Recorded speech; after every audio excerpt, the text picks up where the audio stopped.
के संस्थापक अरशद खान जी से रमज़ानों के लिए मुसलमानों को आप क्या संदेश देना चाहते हैं ईद के लिए?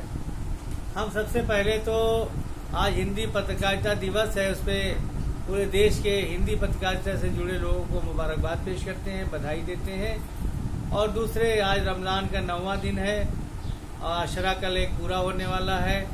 इस रमज़ान मुबारक के पहले अशरे की भी पूरे देश के लोगों को और मुसलमानों को मुबारकबाद पेश करते हैं और एक ख़ास अपील करना चाहते हैं। मदर टेरेसा फाउंडेशन आज पूरे देश में काम कर रही है। हमारी 1500 जगहों पर हमारी टीमें महाराष्ट्र में, गुजरात में, मध्य प्रदेश में, राजस्थान में, दिल्ली में, उत्तर प्रदेश के हर ज़िले में, उत्तराखंड में, झारखंड में, बिहार में, बंगाल में गरीब कमज़ोर लोगों को अनाज और खाना बांट रही हैं, तकसीम कर रही हैं। हम अपनी पूरी मदर टेरेसा फाउंडेशन की पूरे देश की टीम से गुजारिश करेंगे और देश के सारे मुसलमानों से गुजारिश करेंगे कि इस मरतबा तय कर लीजिए कि ईद पर नए कपड़े नहीं बनवाएंगे, ईद पर नए कपड़े नहीं खरीदेंगे, ईद पर नए जूते नहीं खरीदेंगे, ईद पर नए मोजे नहीं खरीदेंगे।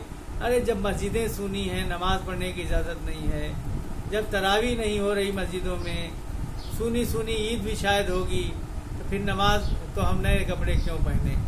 इसलिए हम अपील करेंगे कि तय कर लीजिए कि हम नए कपड़े नहीं पहनेंगे और नए कपड़े के जो पैसे हैं, नए जूते के जो पैसे हैं, वो हम जो गरीब कमज़ोर हिंदू, दलित, सिख, ईसाई, बौद्ध, पारसी, जैन, मुसलमान हैं, दलित हैं, आदिवासी हैं, मजदूर हैं, उनके बच्चों को देंगे, उनको देंगे ताकि वो आराम से खा सकें, भूखे न रह सकें।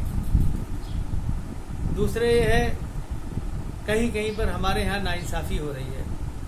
पूरे देश में अजान हो रही लाउड स्पीकर से, उत्तर प्रदेश के हर ज़िले में अजान हो रही लाउड स्पीकर से, लेकिन गाजीपुर के डीएम ने अजान वहाँ नहीं हो रही थी पूरे ज़िले में।